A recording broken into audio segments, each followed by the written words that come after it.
air demonstrations. In 1955, the team transitioned to a different version of the F-84. This airplane, the F model. The difference between the G and the F is the F had swept wings, while the G model had straight wings with fuel tanks on the end. Also, you're going to have to use your imagination. That airplane had smoke.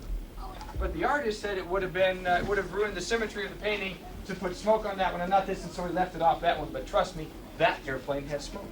In 1956, the Thunderbirds moved because we started flying the F-100C Super Sabre.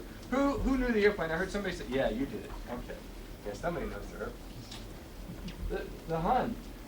Great airplane. First airplane that any demonstration team ever flew that was capable of going faster than the speed of sound, or supersonic.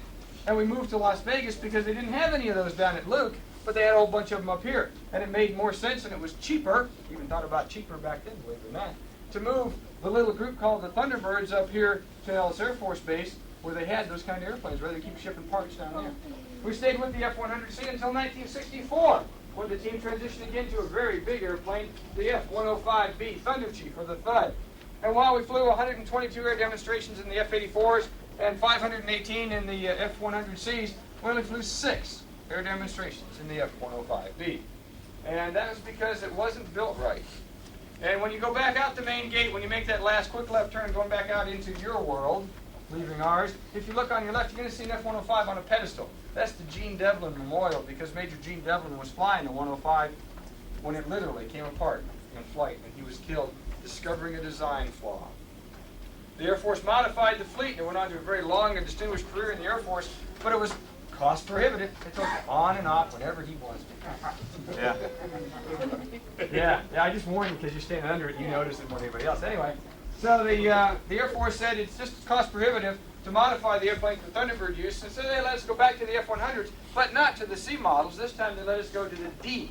And the difference between the C and the D basically is the capability for in-flight refueling, which is very, very important for the, for getting airplanes in long distances. We stayed with the F-100D until 1969. We started flying the F-4 Phantom II, made by McDonnell Douglas, proof that with enough thrust, even bricks can fly. Yeah, our logistics officer is an F-4 driver, and he always gets upset when I say that, so I don't say it around him much. Anyway, yeah, we like the F-4. It's the biggest airplane we've flown, the heaviest, loudest. Because those things, if you ever heard 6 F-4s fly overhead, that's 12 engines. They don't have silencers or mufflers, folks. They're loud. It's real thunder. And we stayed with the F-4 until 1974. What happened in 1974 that we didn't like? Crash. Yeah. No, it wasn't a crash. No. You guys didn't like it either. 1974. No. Oh, war was over. Oil embargo. Yeah, gas lines. Well, the folks, anybody here elected to Congress? I just want to find out. I'm going to say it anyway. I just want to know. Anyway, our friends in Congress, who seem to know the cost of everything, but occasionally have problems with value for dollar, decided the F-4 just flat drank too much fuel, and the Thunderbirds needed to reflect the nation and fly something a lot more fuel effective. So they said, why don't you start flying the T-38A Talent? And we went, you got the money, okay. And we started flying the T-38. It's a small airplane, very fuel efficient, easy to maintain, but it's not real loud. It's not real big. It's also the only airplane up here that is not a frontline fighter. It's a trainer. It's a good airplane. See, on and off whenever it's running. And we stayed with the T-38 until the 18th day of January, 1982. And that's our training season. Remember I told you from mid-March to mid-November we're flying, and then from mid-November to mid-March we're training the new pilots. So they're flying the T-38, and we do our practicing about 35 miles north of here over Indian Springs Range, a closed range, so that in case something happens, there's nobody underneath us to really get landed on. Well, they're doing a maneuver. You didn't see it in the film, but if you've seen our show, you have seen it. It's called the line abreast loop blew out. That's the solo. You have 5 airplanes flying side by side. Side by side. Now, remember how you maintain your spacing and distance? You got your head turned. Okay? 5 airplanes side by side. And they come screaming across the runway, and then at the middle of the show center, they pull up into a steep climb. Top of the climb, solo splits, and he goes, and they start opposing loops. Beautiful maneuver, and at the bottom they pass each other and it looks really neat, and the solo goes up and does his thing, and the diamond rejoins. It's a really neat maneuver, except on that day. And they were going straight down in the diamond, and 3 pilots are watching the boss, and he went to pull up, and the airplane didn't respond. And he pulled up again, and the airplane didn't respond. And he pulled up again and hit the ground, and so did 2, 3, and 4. We call that our diamond crash. We lost 4 pilots that day. In a town that doesn't stop 24 hours a day, people who were here at the time said this whole town went quiet for 2.5 days. There's a memorial to the Diamond pilots out at the North Las Vegas Police Department. Very bad day for the team. And if we come over here to this, and I'll come back to the F-16 in just a second, but he said, I will resign my commission or retire at no pay. You can have my 4 stars back. We got our F-16s because of General Creech. And that's why he's in the position of honor, because without him, we probably wouldn't be here today. And you would be walking through the museum and taking a look at an F-16 painted Thunderbird red, Thunderbird white, Thunderbird blue. Questions about the yes? This thing sticking out here? That's an in-flight refueling probe. The tanker airplane would fly, just kind of fly along, and the pilot would fly behind it and stick the probe into a big basket, and then that's how they put the fuel. Is the probe there all the time? Yes, on the D model. Always did. Other questions? Gosh, you guys are easy. Yep. Was that light plane over there, This one? the G38 Talon? the white? Well, no, the F4 was bigger. It had a lot more white on it. Quiet? Oh, yeah.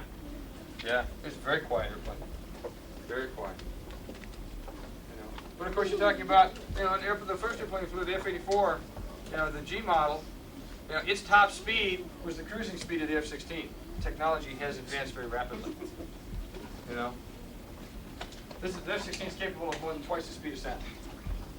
On comparison, which one would you say was as good as the F-16? Nothing. Nothing? No. I have seen pictures back in the late 70s when we first bought the F-16. They put an F4 and an F-16 on the runway next to each other. And they said, okay, take off and go up and do a loop. By the time the F4 was up to here, the F-16 had completed its loop and was behind it. I know who I put my money on. F4 is an awesome airplane, but it's a 1960s technology. You would not have a second choice. It depends what you're doing. Again, the F-16 is it's very easy to, for our purposes. Yeah. It's a lightweight ground attack fighter. That's what it was designed for, support the ground troops. It's easy to maintain. It's fuel efficient. It's pretty. It demonstrates the kind of technology that we use to protect the country. So we can't think of anything else that is better than the F-16 for what we do. Okay. Tell you what, let's take a real. Let's kind of take a march.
Well, that is one of the many jobs.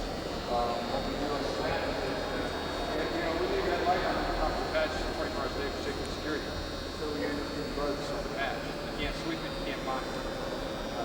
All you can do is put it in the patch, your hands and knees, and put like your legs in it. That's all. So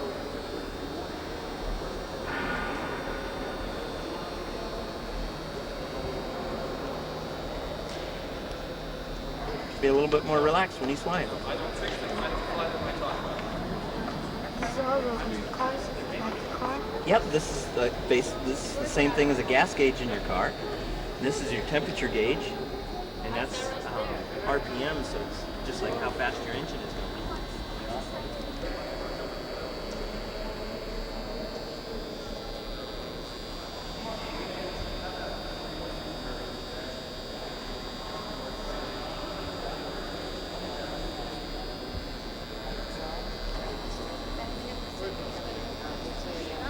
Come on, let's go get your t-shirt and we'll get it.